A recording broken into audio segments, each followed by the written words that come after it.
Alrighty, welcome to the podcast. I'm joined by Daniel Renfro. Daniel's an old friend of mine, but Daniel, I think, of all the people that I know, knows the Lord of the Rings the best. Well, if I had to say that. Okay. I do. We'll find out if that's true or not. We are going to review. We're going to talk about the Rings of Power, and then we're going to watch the last episode, and we're going to talk about it as we're watching it. And we're actually both really big fans of the show, so this is just going to be a largely positive review. Yeah, I think Amazon's done a really fantastic job. Yeah, bringing the work of Tolkien to life. Yeah. There's definitely not going to be any sarcasm in this whole episode. Nope.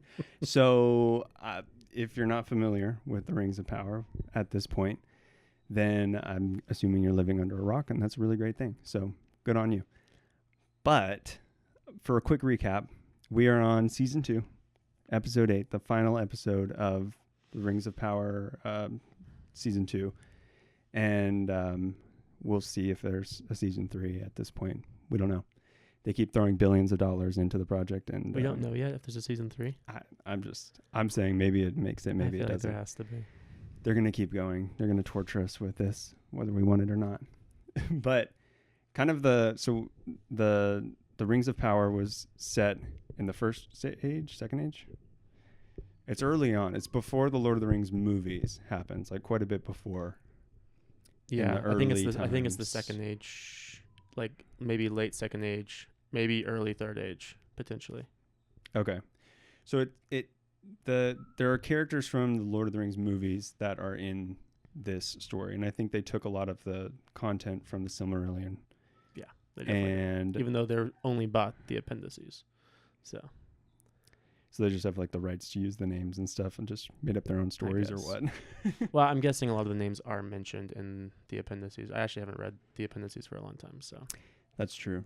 I started to reread the Silmarillion and then realized that I was reading like way early on, and it's like a 15-hour book. So I didn't even make it to any of the parts that this story is based off of. Yeah, if you want to listen to or read the Silmarillion and the most parts that have to do with the Rings of Power, last 2 chapters, Akelabeth, the Rise and Fall of Numenor, and then the last chapter, which is about the Rings of Power, and then the Third Age. So they'll give us actually a very brief summary of the War of the Ring, but they don't go into depth there. So, the War of the Ring being what happens in Lord of the Rings? Yes, exactly. Yeah. Nice. Yep. Okay. So yeah, there's so much that goes into the Lord of the Rings of Power. So I feel like recapping it's not going to be fruitful. Yeah. But this show was released in the first season was released in 2022 to very mixed reviews. Mostly negative from people that actually watched it, and then anybody that was owned by Amazon Prime was very positive about it. So IMDb gave it much higher ratings than it probably deserved. Yeah. But for sure. Let's start with this. Why do you think it got such low ratings from people who actually love the lore of the Lord of the Rings? I'll just do ASMR coffee sipping over here. So I've heard this talked about before from other people, is that they tried to cater to people who don't know anything about Lord of the Rings. And they tried to cater to people who do know Lord of the Rings. But in the end, they just actually alienated both of them in some way. I know one of the reasons I dislike Rings of Power is I feel like they're constantly trying to introduce new lore to the works of Tolkien. And I wish they just wouldn't. I just wish they would take the lore he already wrote and then just communicate that and tell that story. Like the whole aspect from season 1 about how, the elves are fading, the tree is dying, and the only thing that'll save them is mithril. And instead of mithril just being this super valuable metal that's very tough and very strong and super light and incredibly valuable, they had to turn it into this whole thing of there was a Silmarillion in a tree and it got struck by lightning, and that created mithril. So really mithril is like a metal that has the light of the Silmaril infused into it. And it's like, that's not what mithril is. It's just a super tough, valuable metal that's incredibly strong, and you're trying to add additional, something to it, which is then what plays into why mithril is so important for the makings of the Rings of Power, which again, never really something that's talked about in the Lord of the Rings. And so it's stuff like that where they are trying to build on the lore of the Lord of the Rings. That's just like, you don't need to do that. Yeah. Don't mess with the because you're not lore. Tolkien. No. And I think there will probably never be another Tolkien at least in the English speaking world. Yeah. I don't think in like fantasy. Maybe there could be. I think there could be similar things in like sci-fi. There's some pretty good series out there for world building with sci-fi, but yeah, for fantasy, I think the closest you could potentially get to it would be Brandon Sanderson, maybe, who's another fantasy world building writer. He's amazing at building worlds. Okay. So I don't think is he the Way of Kings? Way of Kings. I haven't read that. They're long books. You think 16 hours of Silmarillion is long? No, it's true. Try 45 hours of one of Brandon Sanderson's books, and then also take that and multiply it by 10, and that's how long one of his series will be. So like half of your life. Pretty much. That's crazy. Yeah, he is prolific. Somebody does that.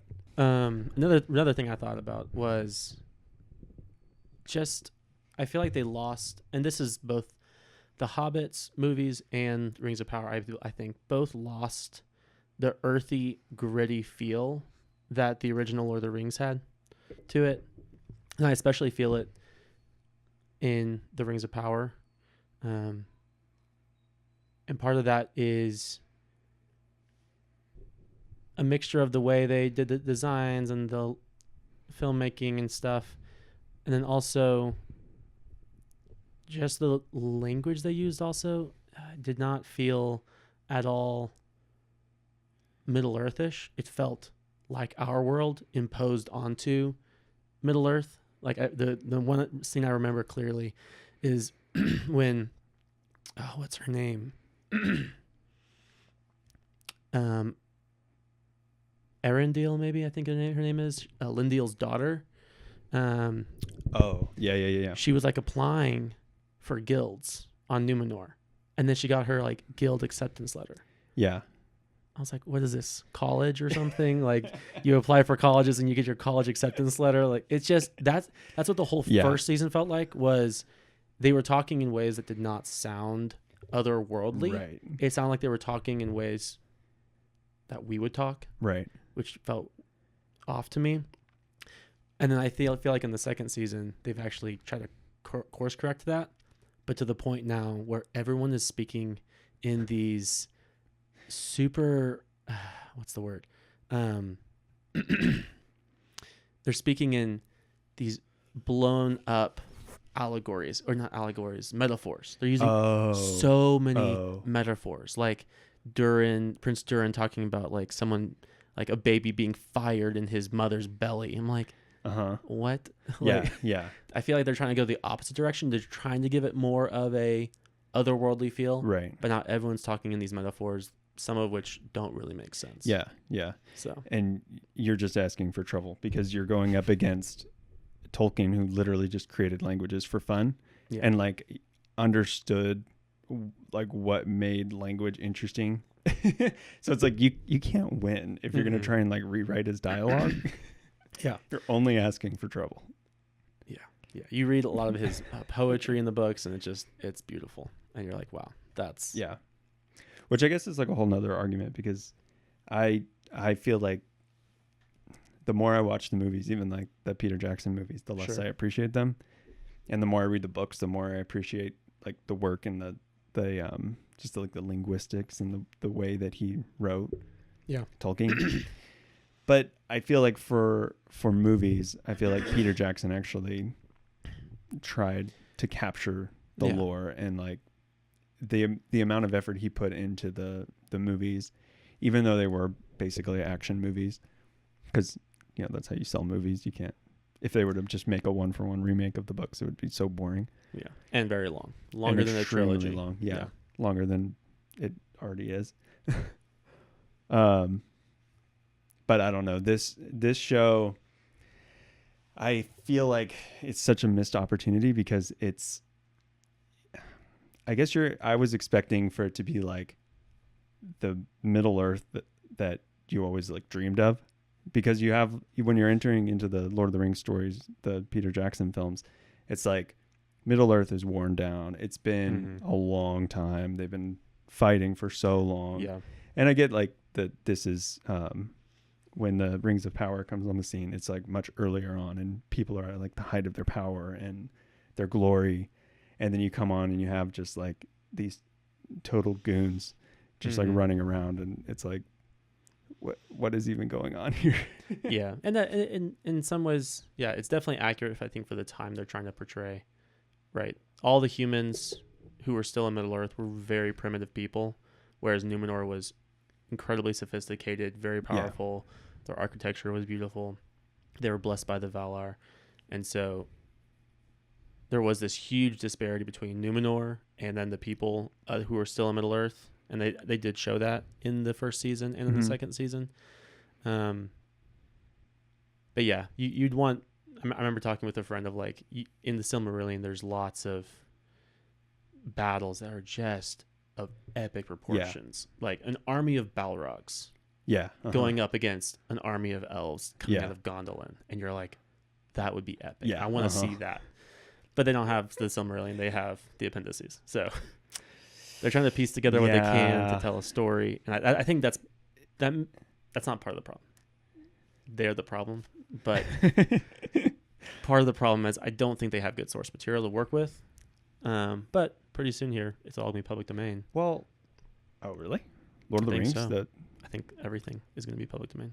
I think that's gonna get crazy. We're gonna get like so many the Winnie the Pooh murderer. Serial killer, Gandalf horror movies. Yeah. Just crazy stuff. That's interesting.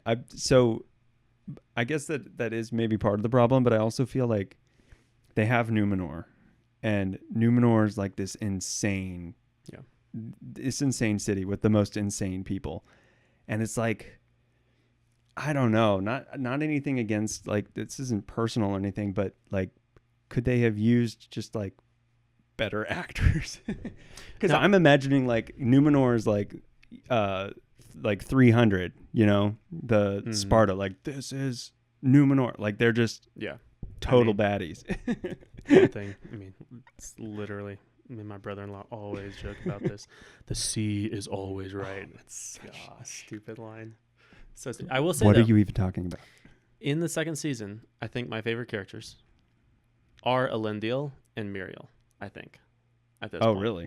I like Elendil a lot. I think he's a decent character. Okay. And I've appreciated some of the aspects of Miriel, and the way she's handled different situations. So in this season, I hated Numenor in the first season, because again, it was like that very like, it just felt modern. It felt stupid. It just felt goofy. It didn't feel like a real kingdom. No. And it didn't feel like the epic, amazing kingdom that it was. Yeah. And so I feel like in the second season, they improved certain aspects of that. Now I think Isildur, I just can't. Yeah. Isildur sucks.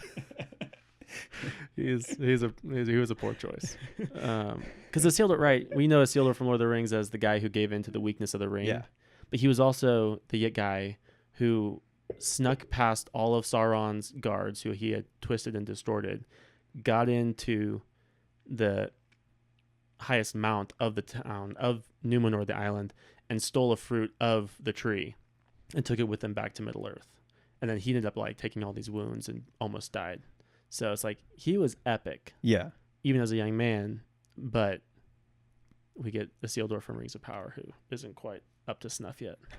So not up to snuff at all.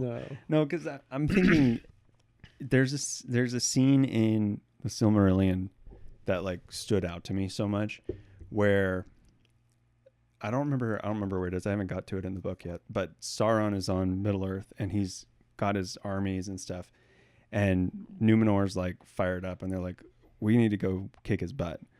And so they get all their ships and they get all their men together and all their horses, and they put on their best banners and they put on all of their best armor, and they sail over. And when they land on Middle Earth, they're like so much like glory and pomp that Sauron just like surrenders on the spot because he's like, how can I even fight this? Mm-hmm. But you don't get any of that. I don't get that feeling at all from the show. Which I'm trying to figure out the timeline because it's confusing. They're doing what Peter Jackson did with Lord of the Rings. He had to take what happened in a long stretch of time, right? I forgot how many years. 33 to 50. Yeah. So I think 17 years elapsed from when the first birthday party was to when Frodo actually left the Shire. So he collapsed all that, brought it down, made it a lot faster. Right. And so I've heard that Amazon Prime is doing the same thing, that they're collapsing hundreds of years and thousands of years into a much condensed time frame, because otherwise they'd have to be killing off characters constantly, especially the human ones. Yeah. And so I'm a little confused sometimes, like when Sauron first went in the Rings of Power, when he first went to Numenor, I don't think that actually happened in the books. And it's not until after the time that you said, when he basically surrenders to Numenor because he's overwhelmed and he knows that he can't beat them with his armies, that's when he first goes to Numenor. And that, I think, is coming later. Because Pharazôn... In this story. Yeah, because in this one, in Rings of Power Season 2, Pharazôn becomes king, which not how it happened in the book. You mean there wasn't an eagle? There was no eagle. He just forced Muriel to marry him. So why didn't they do that? That would have been interesting, at least. Yeah, exactly. Wow. I don't know. Maybe that shows her in 2 week of light that she would just like be taken out to, I don't know. But so he just takes her as his wife and forces the marriage, and then essentially steals the kingdom. And because he had enough support from the most of the people that he was able to do that. And then his power continues to grow, and he becomes super, super prideful. And then what actually happens is he hears that Sauron calls himself Lord of the Earth over in Middle Earth. And Numenor began at first to be much more of like a friendly people who would go over to Middle Earth, and they would teach, and they'd bring gifts to the primitive men of Middle Earth and teach them how to build better structures and different, farming tools and things like that. And then eventually they more and more became people who came over and exacted tribute. Then they came over and they started to actually try to rule and dominate these people. And so Pharazôn became prideful and was like, no, I don't want somebody else calling himself King of the Earth. So I'm going to go over there. I'm going to show Sauron like what Numenor is made of. So then he goes over there, but and then Sauron's like, I can't beat them. So he decided to take. And then he brings him back, right? And then that's when he kind of weasels his way in. Yep. Which is, but I think they're going to get to that. I hope they get to that. They have Pharazôn, they have Sauron, so I imagine they're going. He's already made the rings. Yeah. Well, that's what happens in the Silmarillion. Sauron leaves the One Ring at Barad-dûr and goes back with Numenor. And is captive for years and years. That's interesting. Yeah. So he stays captive for years and years because he knows the only way he can defeat Numenor is from within. And so he literally leaves the ring. And all the ring wraiths are already made. There's only like 3 people that have ever done that. Like willingly left the ring behind. Or like mastered the ring. You've got... Yeah. Well, I mean, he's the Lord of the Rings. So that makes sense. But then Tom Bombadil. Yeah. He was not mastered by the ring. And then I feel like Sam. Doesn't Sam count as not being mastered by the ring? And like Bilbo. Someone who carried the ring, but then... So 4 people. Oh, and Bilbo. Yeah. Because Sam did give it back at the end. Yeah. Weird. I didn't know that. And I guess you could technically include Aragorn in that because he had the power to take it from Frodo at that one time, but he let him go. But he didn't. So Aragorn, man. Good character.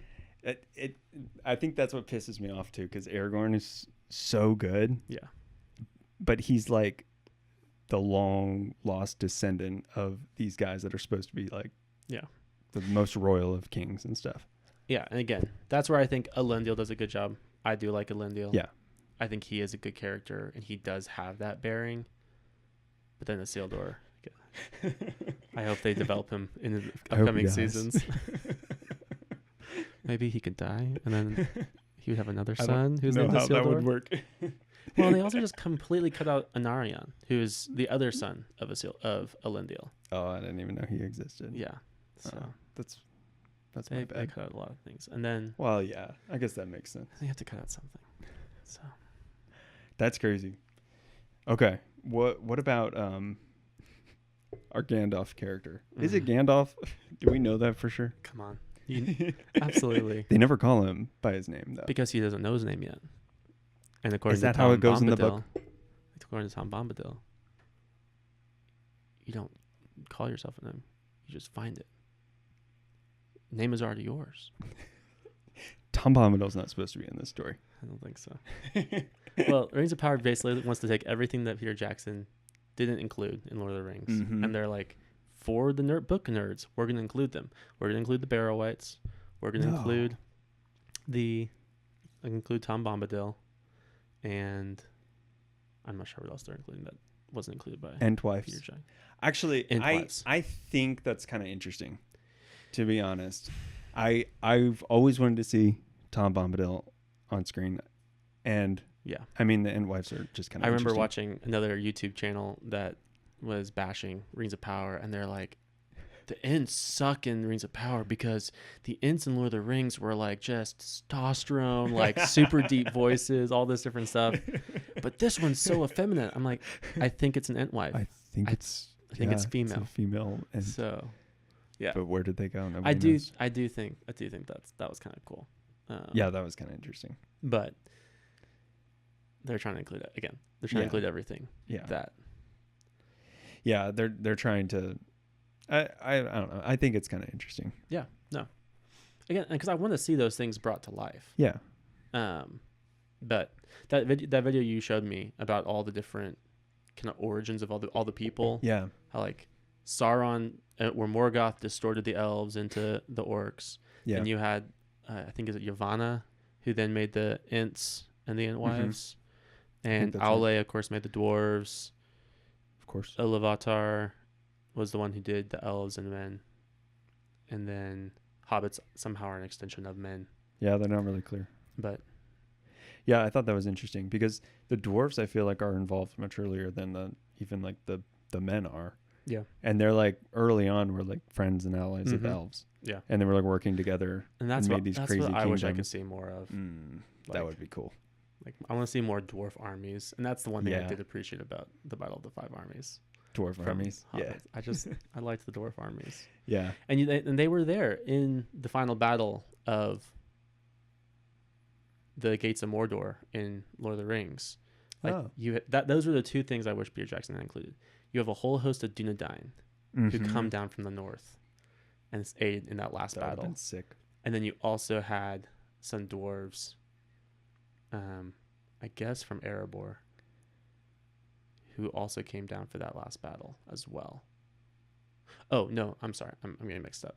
That's the battle, Dead Marshes, with Gil-galad and Elendil. You had some dwarves from Khazad-dûm come. They came to fight. They came to fight and help in that battle as well. But all we see is men and dwarves, not men, elves, and dwarves. Sorry. Men and elves. Yeah. Not men, elves, and dwarves. Yeah. So I'm like, that'd be cool. That would be interesting. I want to see more about that, but not the goofy dwarves that we see from The Hobbit. So. Oh gosh. Yeah. Okay, you want to do? Who do we not cover? Well, okay, I want to talk a little bit about Gandalf. Oh yeah. Sorry, I got sidetracked. So he's the Maya, right? Which are like one level below the Valar, which were like the original angel beings created. Yeah. So when they show up on Earth, they can kind of take whatever form they want, right? Or they take or in the book he was saying they take the form of the earthly creatures or whatever, like they look like men and elves. Yeah. In that last chapter of the Silmarillion, it talks about the Istari Maiar coming in to Middle Earth, but I don't think they could just choose whatever form. It was that they were sent in the form of older men because they weren't meant to actually be strong, powerful warriors. They were more meant to be guides who stirred up the people of Middle Earth to action, to heroic deeds, to fighting the darkness. They weren't meant to be just, somebody who would take all the power and just do all the things. They were meant to more so inspire others, guide others with counsel, and those things. And so, it's nitpicky. How old would Gandalf have been when he came in? Because they say older man, and so he's older, but he still looks kind of young to me. Oh, in the show? Yeah, I mean, I feel like he still looks younger. Oh, I was more worried that he was like out of his mind. Oh, well, there's that too. Which again, I'm like, Isn't that kind of random? I don't think that's how it's supposed to work. And again, it's not supposed. They're not supposed to even be here right now. They don't come in. They don't come until. They don't come until later. They don't come until after the Rings of Power were made. Oh. Yeah. So you had Saruman, Gandalf, the Blue Wizards, and like some other ones. Radagast, the Radagast. Brown. Yeah, that's it. Those were like that was the crew. That was the crew, which we never really hear about the Blues. Radagast comes in barely. Yeah. So. He has fast bunnies. Mine and poop are in his hair. rabbits. Okay, interesting. And then you had Tom Bombadil. Tom was there first. Tom was there first. He was there before the Ents, and nobody knows. Yeah. He's just kind of random. Again, I may be unpopular for Lord of the Rings nerds because I just don't honestly think Tom Bombadil adds anything to the story. My understanding is that No, he's just interesting. My understanding was that Tom Bombadil was a character Tolkien created for his kids, Mm-hmm. and he like, had That all would these. make sense. He had all these other stories that he like told his kids, and then he just kind of threw him into Lord of the Rings for the heck of it because he doesn't show up in any of the other lore ever. No. But he's been around forever. Yeah. Okay. Yeah. Nor does he have the style of anything else in No. Middle Earth. Yellow boots, blue jacket. So His name's Tom. Tom. He's the oldest creature. There was a troll named Tom in The Hobbit. Oh. I guess Tom's just a common Middle Earth name. Maybe it's Elvish of some sort.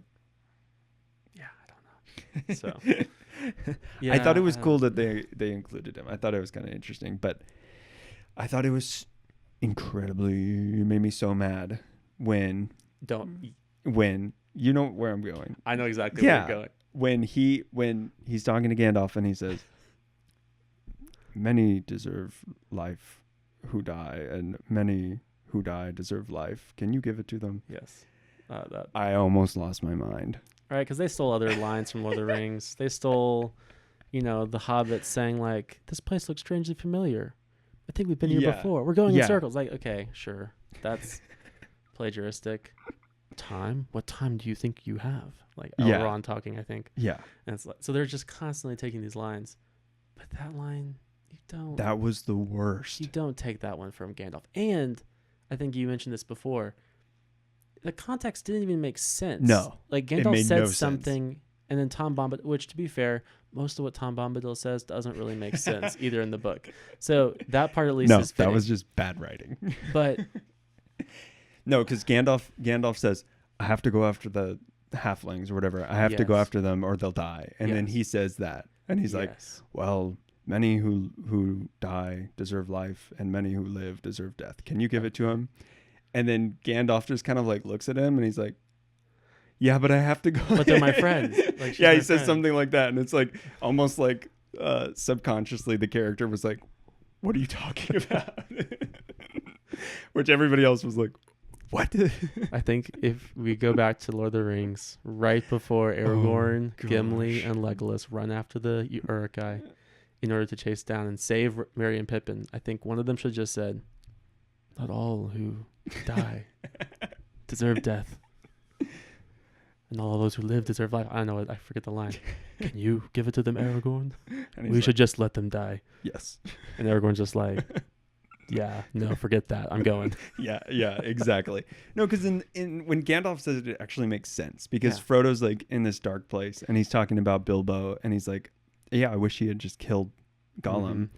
But Gandalf somehow has like this foreknowledge. He can like see kind of Gollum's path and he's like, like that's like you shouldn't just deal out death to anyone just because. And it was incredibly wish important death upon people. For Bilbo that he started off the bearing of the ring by not killing Gollum, because if he had started off right, that's what happened with Smeagol. Smeagol killed his friend, and because he stole the ring in that way, that caused him to deteriorate and go into shadow way faster.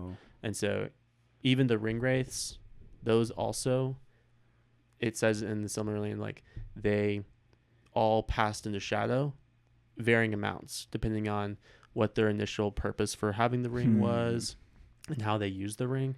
So it's, he had the foreknowledge to see like what was coming ahead and what part Gollum might play. But then also, if Bilbo had done that, it would have hastened Bilbo's demise by the ring, and Bilbo would have been weaker to its seduction. Yeah, that's interesting. So, but yeah, I think in the movies when Gandalf says that, that's like such a good moment, and it's like such moment. He's like teaching him in that moment. That whole scene, like, and it sticks with him because later on he doesn't. Yeah, he doesn't kill him. He listens to him, and it ends up being for the best. Yeah, and then the line after that, they better not try to take that line. If they try to take the line about "I wish none of this had happened," I wish like the ring had never come to me, and if they say, "So do all who live to see such times," if they do, it's not for them to decide. Like, if they steal that, no. Yeah, they stole Sam's a lot. That line and Sam's whole line at the end of the Two Towers, that's all off limits. If they try to touch that. Oh my gosh, yeah. So they stole that one. They stole Tom. So I guess it's not really stealing because Tom Bombadil did say like, eat earth, drink water, or whatever, like dig your roots deep. But in the context of the tree was eating Gandalf, and it's like, oh come on, why? But we already did that with Merry and Pippin in the extended edition. I guess Tom Bombadil just has like this pet tree who follows him from the east of Middle Earth all the way over back to the Brandywine. And just likes to eat people. Just not a tame tree. I don't remember where I wrote that down, but there was like a bunch of things where they just took a line from the other movies or the book, and they just like dropped it in, and you're like, that's not how like. Again, to be fair, work. Peter Jackson did that too. Like he took quotes and he gave them to other people in the movies. Yeah. So he did that. He did that as well. He gave and he misplaced it. Right. The whole conversation with Frodo and Gandalf in the Mines of Moria took place in the Shire, but it was between them two. So there's a little bit more freedom of when you include that story in the movie. But he did that too. So as much as we worship Peter Jackson for the way he created the Lord of the Rings, I don't. That's good because you usually worship Iluvatar. I don't. Well, actually, we live on Middle Earth, right? It was supposed to be based on, or it was supposed to be like a part of our world. I think so. That was kind of the idea. Okay, because what he was trying to do was he was trying to create a lore and a mythology for the English people who didn't really have that. The Greeks had theirs, the Romans had theirs, the Vikings had theirs, but we didn't really have a mythology of our own, and so he was trying to. Okay, what do we say we jump into this? Let's do it. Let's torment ourselves one last time. Oh, this one's called Shadow and Flame. What do you think it's talking about? Okay, wait. Before we jump into that, can we just talk about the baby orc? I need more information. I'm so confused because in Lord of the Rings, they're being dug out of the earth, full grown. And then here, there's a female dwarf. There's been multiple, not female dwarf. There's a female orc. There's been multiple female orcs. And this one's holding a baby. And you have a loving father. Yeah. Who's just the entire time concerned about, he just wants to live in peace. And he just wants to... Now, I will say, the whole idea of Adar is kind of cool.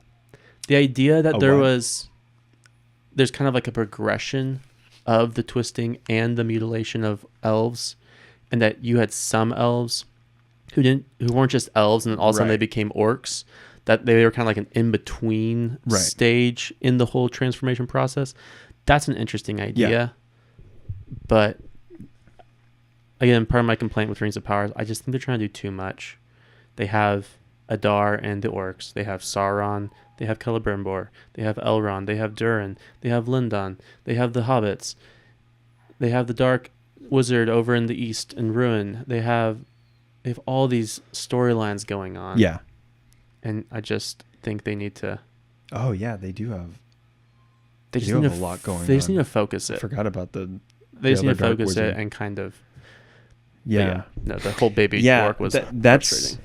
Well, and he talks about it in the book, at least as far as I've read, he says that Melkor, who was the original baddie, he said that so when they were singing the songs before the Middle Earth was created, they were all singing the songs, and then he was singing a discorded tune. He was singing his own song, and it was talking about how his mind had gotten so dark, and like his thoughts were so dark that he was no longer creative, and he couldn't, like, while the other, I think it was the other Valar, were creating with their songs, his song he could no longer create with, and so he could only take things from other people and twist it for his own purposes.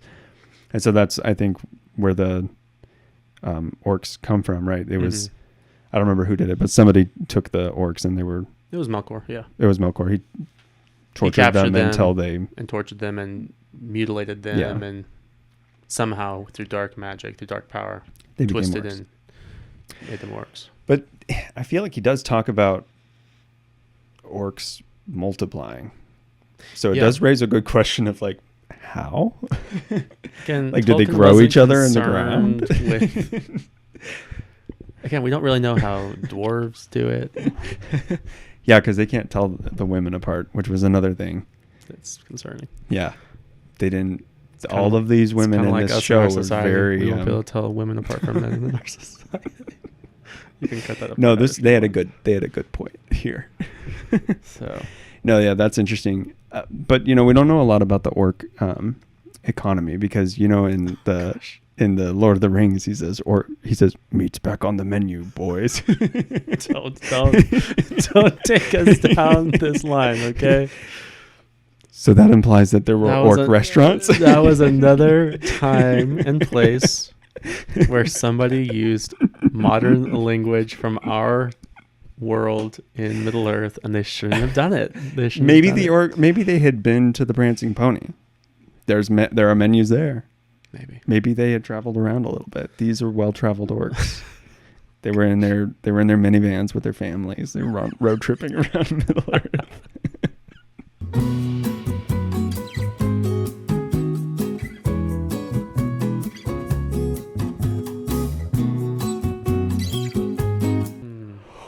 Wow. Honestly, that was much better than the first season. It was definitely better, I think. But there's a lot to cringe about. Yeah. There's a lot to cringe about. Grand Elf. Yeah, they had to go there. I don't understand why when people make like prequels to movies that are older, why they have to like go in and reinvent the lore. Yeah. It's like, can we just not? Yeah. No. Huh. I feel like I just need a minute to sit in that and think.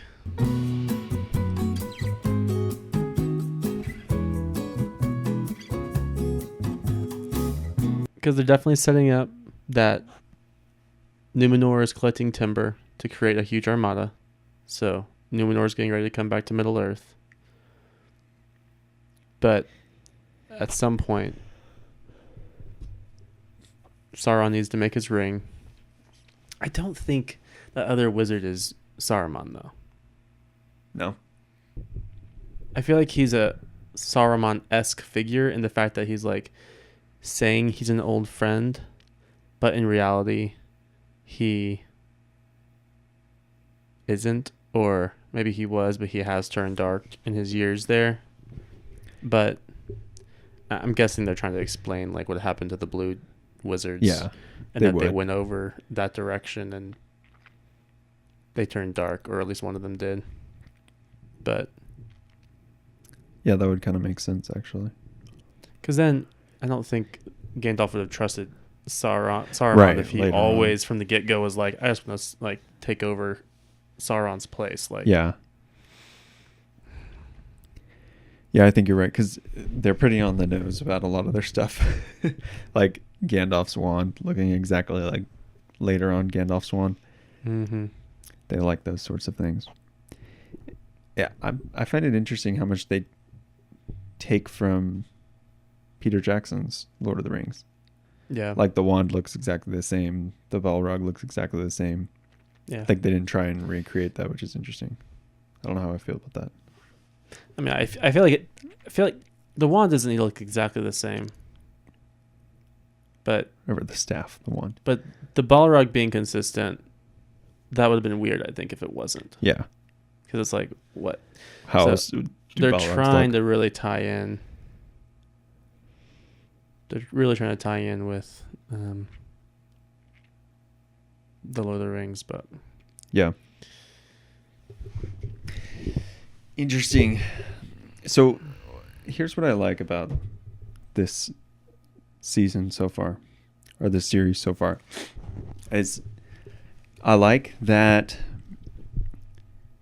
I think they could have gone a little bit harder on why the rings were being made and like maybe flesh that out a little bit more. But they kind of get into like each of the kingdoms kind of struggling in their own ways, and like they have a need for the rings. mm-hmm. I think why like the elves needing the rings is a little weak, because I don't remember if it was in that other video that I sent you, but he was talking about how the elvish rings helped them create these sanctuaries Mm-hmm. throughout Middle Earth, and how it was still connected to the One Ring, and if the One Ring was destroyed, they would lose the ability to continue to like keep these sanctuaries alive. So that kind of makes sense. In this series, they kind of, I think it was the last season, it was like their lives were tied to it, and it was like, oh, we're, like if we don't get Mithril, then like it's all going to fade away. Yeah. Which doesn't entirely make sense. The whole aspect of where the elves' life force comes from is a little bit. Tolkien never, I don't think, really fleshes that out all that much. It's kind of this mystical connection, and I think that's kind of what your video that you had sent me said, is like there's a connection between the life of the earth and the life of the elves. Yeah. And while the earth was young and still in its phase of like very magical and very connected to Valinor, and there was still that going on, they were strong and prospered, but that as the earth waned and it tired out, that it was going to they were eventually just going to become very simple people living in the woods. Yeah. And they weren't going to be these like powerful magical people who were like what the elves were, at least the elves that went over to Valinor, because the ones who did stay over in Middle Earth were much more just kind of like simple woodland folk. And those are only the ones who went over to Valinor who actually became much more of the smiths, the magic, and those things. So yeah, it's confusing to me like how that is connected, but I do think that was in some reason why the elves were creating the rings, was so that they were trying to preserve the earth from becoming that weary, that tired, and so like creating those kingdoms. But the thing is, like the elves were just always creating, and they were always trying to create, and so they didn't necessarily need a reason to do it. They were just wanting to create, and they were trying to create, and they had studied, and they just reveled in creating because they were influenced so much by Aule and some of the Elder Valar who brought them over, that was just, especially for the Noldor, that was a part of who they were. I think something good that the TV show does as well, and I think a lot of people, they've kind of bashed Rings of Power a bit for this, is that I think in Lord of the Rings we get very much this picture of elves being these just very almost perfect beings. Like they're always wise, they always make the right choice, they're always doing the right thing, they're temperate, they're not easily brought to anger, and so all the fruits of the spirit. They're all like, you see that that's how they're portrayed in that movie, and then even in the Lord of the Rings, the book, they're portrayed more as just kind of this lighthearted, simple people who are all about singing and dancing, and so it's definitely an aspect of who they are. But then in the Silmarillion especially, you see a lot more of their vices. You see like them having greed, you see them being rash, you see them being foolish, you see them being prideful, Yeah. And so I think people forget that they can be like that. Yeah. And so I feel like this is still elves relatively in their youth to where they could be more prone to those things, to where they're more susceptible to these different aspects of weakness Yeah. that they would have been. So I kind of Yeah, that's actually interesting. appreciate that aspect, that they do not just portray them as like these perfect people Yeah. who are always making the best and the wisest decision. So Yeah, that's interesting. Yeah, because he talks about how they were, when they were created, they were more like connected to the earth, and like that the men were actually the favored ones. I remember he says in that video that he gives them the gift of death of like short lives because he liked them more or whatever. But that's interesting, yeah. Because even in the Lord of the Rings, the elves they're like, sometimes they're see-through. They're like fairies. He talks about them like as fairies, but then what you get in like Peter Jackson's Lord of the Rings, it's like they're very stoic and very serious. Mm-hmm. Yeah, which is interesting. Yeah, even the difference between the elves in the books versus Peter Jackson's, and even some with the elves from Lord of the Rings to The Hobbit. I think he kind of morphed them as time went on. Yeah. And maybe they started off as one thing, and then they eventually kind of like kept morphing them into what they were going to be. So, but also I guess that's what thousands of years of living does for you, is eventually kind of make you a bit crazy. Yeah, interesting. The orcs, that's interesting. I don't know why. I wish that they had maybe explained it a little bit more, why they turned for Sauron. That didn't make any sense at all in this show. Yeah. Yeah, I think that what they tried to make happen is this idea of like, oh, Adar loves us. He's protecting our lives. He values our lives. But then Adar was so, bent on destroying Sauron that they were like, you're not taking care of us anymore. And then Sauron basically kind of stepped in and acted as if he showed that little bit of care. Like, what's your name, Uruk? And it's like, and then from there, he's like, oh, you have my loyalty. Let me, serve you. And then Sauron's like, no. Yeah. I don't value you at all. You're just a orc to me. So that's kind of, I guess, what they tried to do. Like, that was their whole thing. The entire time was the orcs just want to be left alone. They just want peace and quiet. They just want to be left. They're basically hobbits, if you think about it. Wow, you're right. They just want to live in their caves in the ground and be left alone.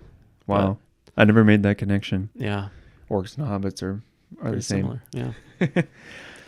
Huh. Yeah, I feel like I need to think through. I'm gonna have a million thoughts later on. Oh yeah. Where I'm like, oh my gosh. But I don't know. I don't hate it as much. I think there are a lot of weak points, and there's a lot of bad writing, just things that could have been fixed in the pre-production.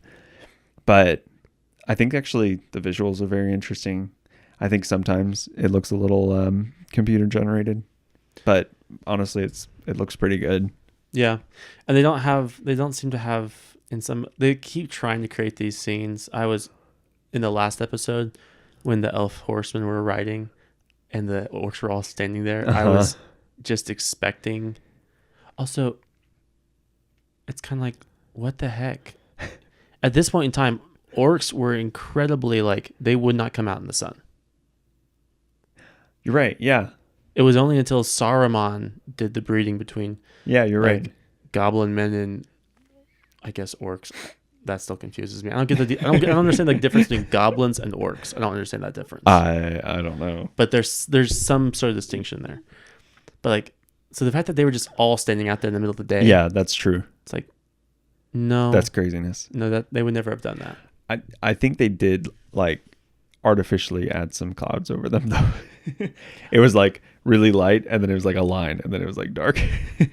But the fact that he stopped his charge, yeah. Like that. Because that's exactly how battle works, you know. And that's when how, you're like, in a full charge. You're in a full charge. You just stop. And you can just yell stop, and Yeah. everyone's going to And hear everyone that. stops. Yeah. Stops. Horses on Yep. a dime. Yep.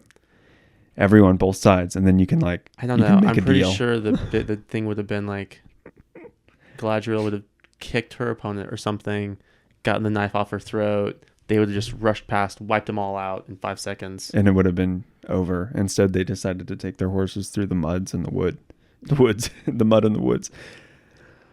Yeah. Oh, man. But no, in that scene, I was half expecting for all of a sudden the sun to rise and shine in Yes. their eyes. That would have been better. That would have been so much better. But I feel like they just don't quite have the same, like, because I feel like Lord of the Rings had this feeling of some of those battles just have this massiveness to them, and they don't have that here, which maybe is realistic to this time, Sure. but Maybe that's coming. maybe it's coming. Maybe it's coming. Ooh, okay, well, there you have it.